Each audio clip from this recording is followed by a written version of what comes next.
大家好，我是你们的朋友李医生。秋天呢是一个特别好的季节，什么吃的都有，但是呢也容易让人受凉，导致感冒、发烧、咳嗽等等。今天呢，李医生向大家推荐一个防治感冒咳嗽、润肺祛痰的小方法，就是多吃金桔。金桔呀，医生都是宝，有些人呢因为它味道带苦，所以避而远之。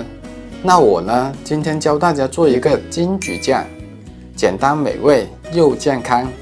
首先买一斤金桔回来，洗干净，一定要用温水加点盐来洗，浸泡大概半个小时左右呢。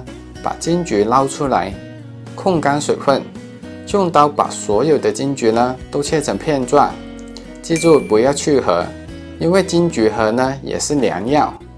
找一个平底锅，把金桔片平铺在里面，然后撒上白糖呢，再用白糖来腌制它。腌制大概1个小时后，这个时候呢，金桔的水分慢慢的就渗出来了，不要去动它，用小火炒制。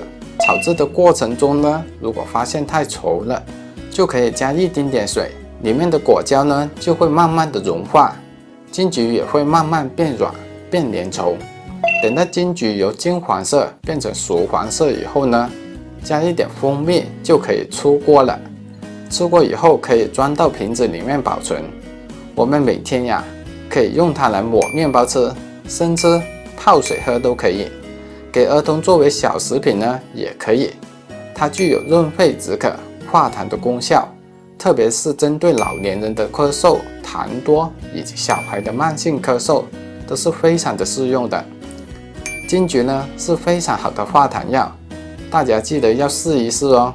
朋友们看完呢，记得在视频下方点赞、订阅、点亮旁边的小铃铛，同时呢把它分享给亲朋好友，让更多的人受益。